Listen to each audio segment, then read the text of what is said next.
क्या हुआ चंद्र? ये दूत पाखंडी आचार्य, वो मुझे सम्राट धनानंद का हीरा चुराने को कह रहे हैं। और जानते हो वो बदले में मुझे क्या देंगे? मेरी माँ के विषय में जानकारी। रह गया ना मुंह खुला की खुला। अरे इस पाखंडी आचार्य का सेवक बनने से तो अच्छा है कि मैं उस लुब्धा का दास बनकर रहा हूं। कम से कम वो स्वयं को सिद्ध और विद्वान तो प्रमाणित करने का प्रयास नहीं करता है। और इसे देखिए, अपने देश के हित के लिए एक स्वप्न संजो के रखा है इसने। इसके सिद्धांत, आदर्श सब मिथ्या था और पाखंड था। चलो चलते हैं यहां से। पोटली बांधो सब अपनी। हम इस पाखंडी, इस ढोंगी आचार्य के सेवक बनने को बाध्य नहीं है, जो केवल अपने स्वार्थ के लिए सोचता है। किंतु चंद्र, यदि वो तुम्हें ये कार्य करने को कह रहे हैं तो अवश्य ही इसके पीछे कोई विशेष उद्देश्य होगा। और वैसे भी तुम तो वहां प्रतिदिन जाते हो, है ना? हाँ, किंतु दिन के रक्षक के रूप में। और वैसे भी महल की सुरक्षा व्यवस्था अत्यंत कठोर है। प्रतिदिन जब मैं महल में पहुंचता हूं तो मुझे महल के सुरक्षा प्रमुख को सूचित करना होता है। तत्पश्चात मेरा नाम वहां लिखाता है और फिर मुझे एक कड़ा दिया जाता है जिससे मैं महल में प्रवेश कर सकता हूं। महल के विभिन्न भागों में जाने के लिए विभिन्न रंगों के कड़े हैं और संध्या में हमें वो कड़े पुनः द्वारपाल को लौटाने होते हैं, जो उन्हें सुरक्षा प्रमुख को लौटाता है। इसमें कभी कोई चूक नहीं होती, इसलिए रात्रि में वहां प्रवेश के लिए कोई मार्ग ही नहीं है। जब सीधा रास्ता ना मिले तो टेढ़ा चलना चाहिए चंद्रगुप्त।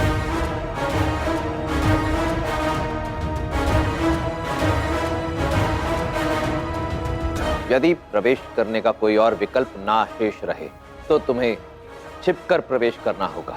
यहाँ सम्राट धनानंद की सिंहासन की बात हो रही है। मगधपति धनानंद इस धरती के स्वामी है वो, मगध के भगवान है वो। आपको ज्ञात है यहाँ की हवा भी ना उनके इच्छा अनुसार बहती है और आप उनके सिंहासन के हीरे चुराने की बात कर रहे हैं। तो स्वर्ण का एक टुकड़ा चोरी होने पर सहस्त्रों के प्राण ले ले, वो उस हीरे के बदले मेरा क्या हाल करेगा? आपका ये टेढ़ा मार्ग मुझे मृत्यु तक ले जाएगा।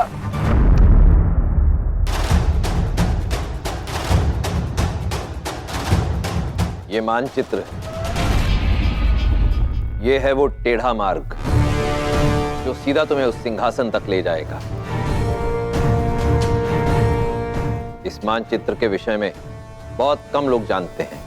ऐसा नहीं है कि इस मार्ग में बाधाएं नहीं आएंगी, परंतु यदि इस मानचित्र को भली भांति स्मरण करके गए तो हीरा तो चोरी कर ही लोगे, सकुशल जीवित उस महल से बाहर भी आ पाओगे।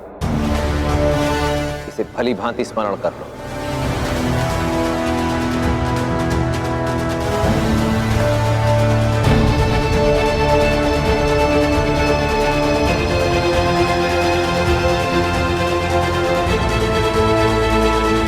स्मरण हो गया?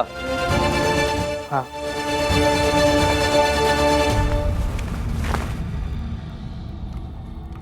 यूं समझ लो कि अब तुम्हारा जीवन केवल तुम्हारी स्मरण शक्ति पर निर्भर करेगा।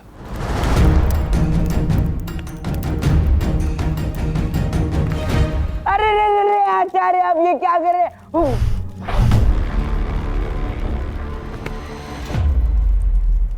अब मैं मार्ग का अनुसरण कैसे करूंगा?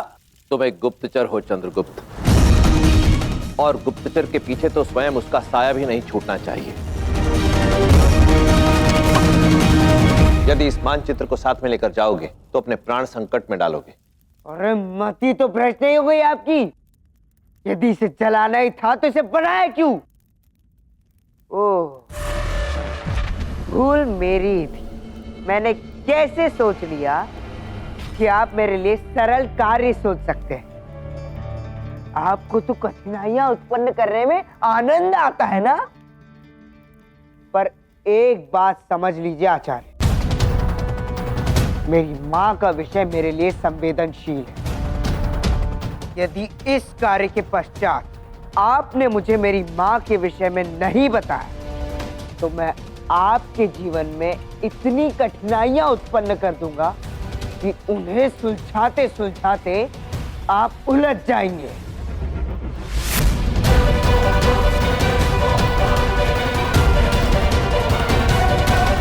आचार्य, आप तो चंद्रगुप्त को सम्राट बनाना चाहते थे, किंतु सम्राट तो चोरों को दंड देते हैं और आपने उसे ही चोर बना दिया।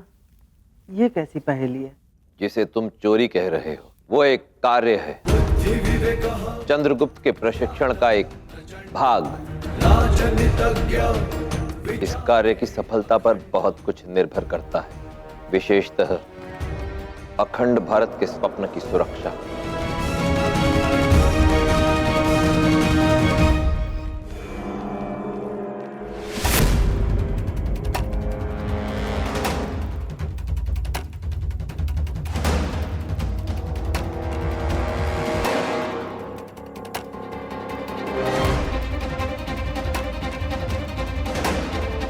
ये भले ही मेरे जीवन की सबसे बड़ी चुनौती हो, किंतु तुम तक पहुंचने के लिए मैं इसे अवश्य पूर्ण करूंगा माँ।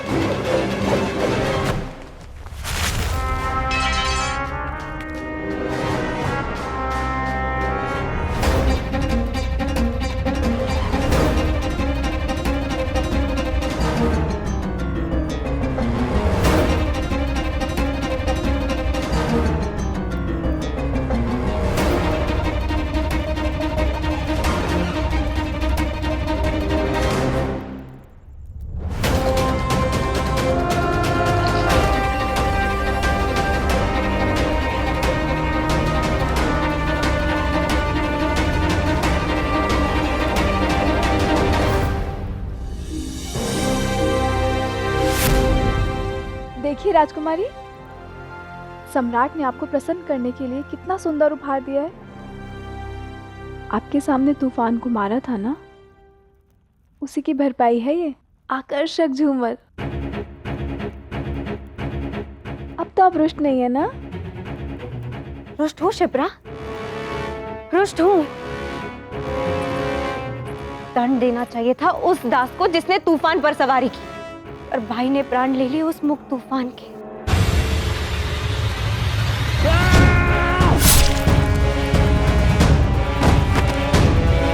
अपने वर्षों पुराने विश्वसनीय और स्वामी भक्त तूफान की बलि दे दी, और उस दास के नहीं। मन सुलगता है मेरा शिप्रा जब उस दास के प्रति भाई का बढ़ता लगाव देखती हूँ। तुम्हें क्या लगता है?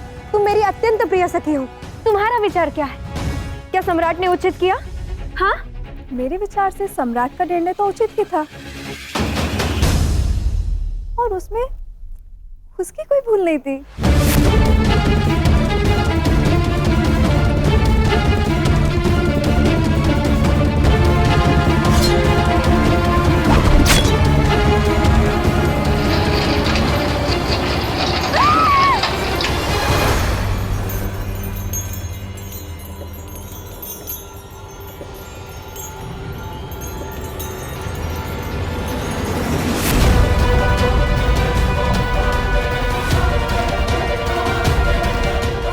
सम्मान मिलने पर अपना स्थान नहीं भूलना चाहिए शिप्रा। सैनिक,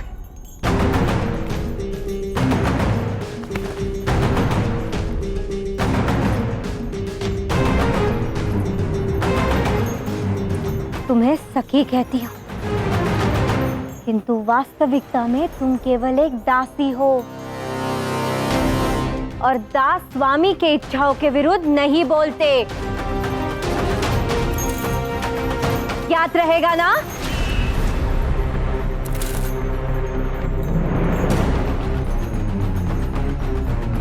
उस दास की लोकप्रियता कुछ बढ़ती जा रही है। उसे सम्राट की दृष्टि से गिराना होगा।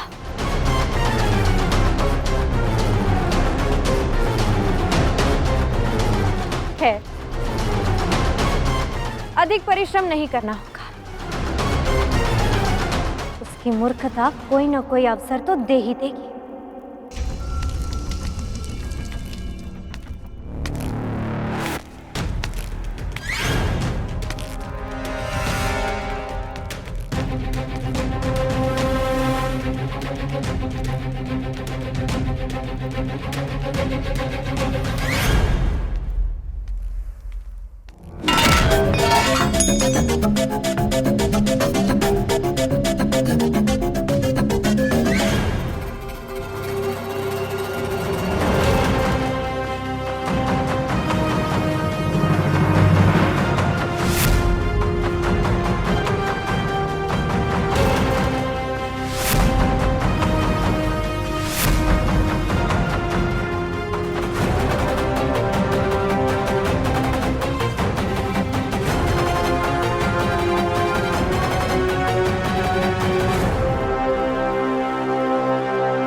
चंद्रगुप्त महल में इस समय?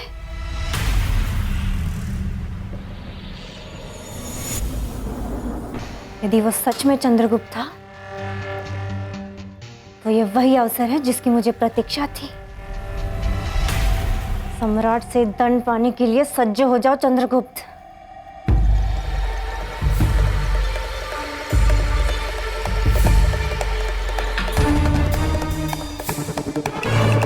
कहाँ चला गया ये?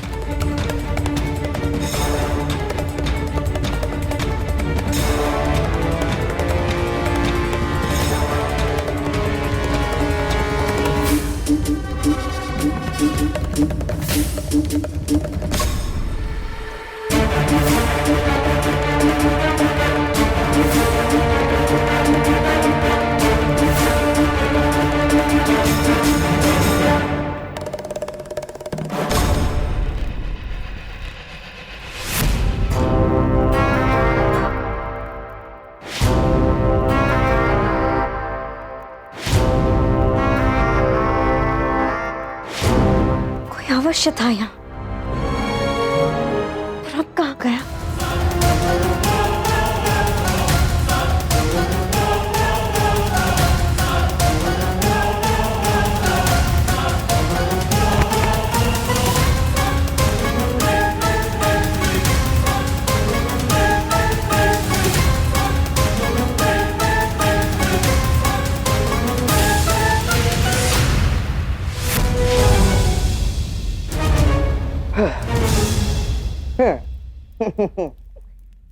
बाल बाल बचे चंद्र।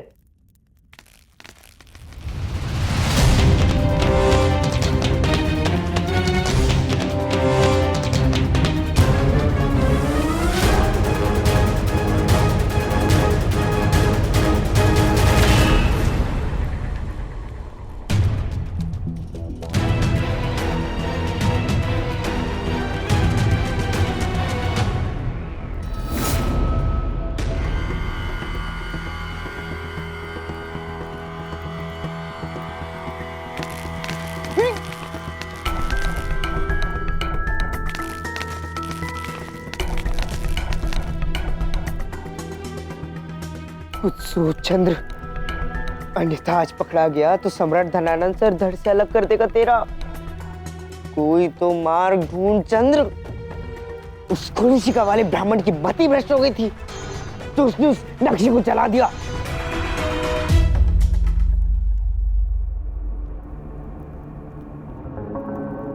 नक्शा?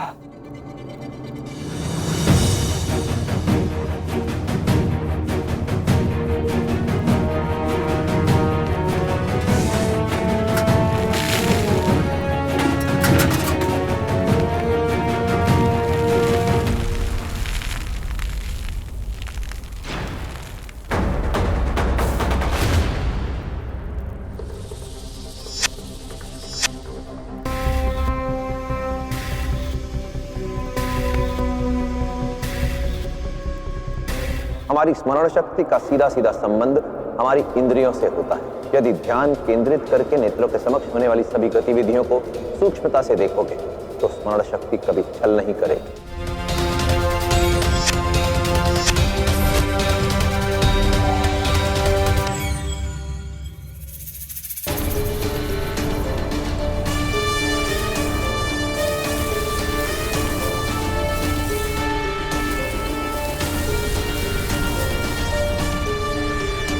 मिल गया मार्ग।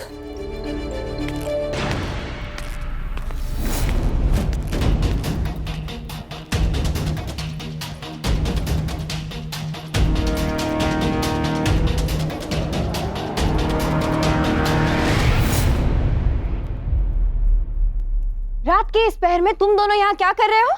वो राजकुमारी, हमें यहाँ से कुछ स्वर आया था।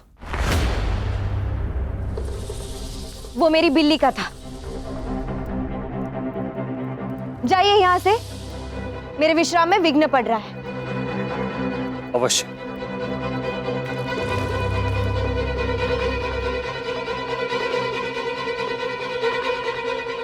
यदि वो तुम हो चंद्रगुप्त, तो विश्वास करो, तुम्हारे सत्य को सम्राट के सामने केवल मैं लाऊंगी।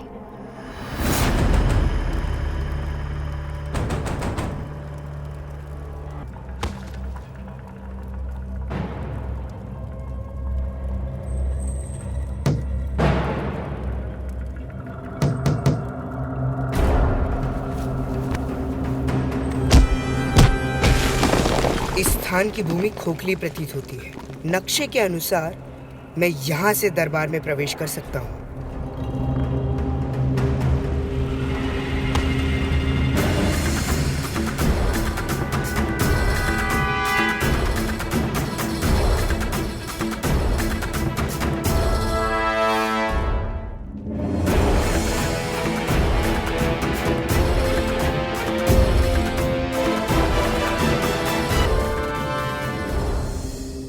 मुझे यहाँ कोई मार्ग नहीं दिख रहा जिससे मैं इन रक्षकों को चकमा देकर सिंहासन तक पहुंच पाऊं और वो हीरा चुरा पाऊं।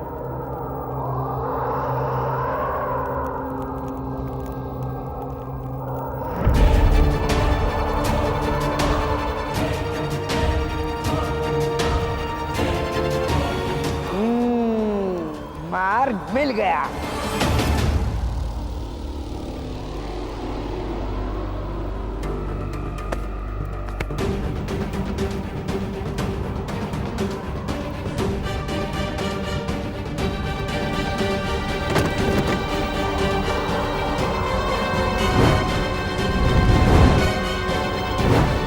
अरे ये मशालें कैसे बुझ गई?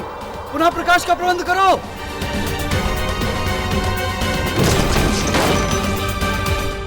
इससे पहले कि सैनिक प्रकाश का प्रबंध करेंगे, हीरा मेरे हाथ में होगा।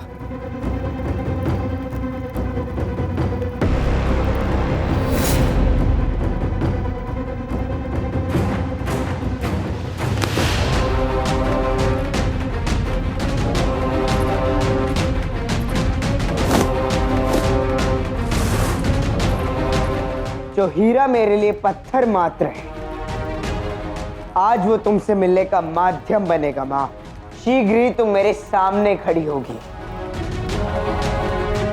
मेरे सभी प्रश्नों के उत्तर देने के लिए।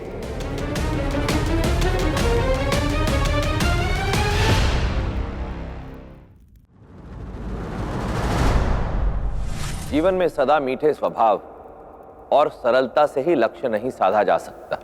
दीवार पे कुछ लगाना हो तो कील की आवश्यकता पड़ती है। मात्र परिश्रम और सरल स्वभाव से सफलता अधिक समय टिकती नहीं। उसके लिए अपने निर्णयों में दृढ़ता, कठोरता और नुकीलापन लाना पड़ता है। इस कील की भांति ऊपर से सपाट और नीचे से नुकीली।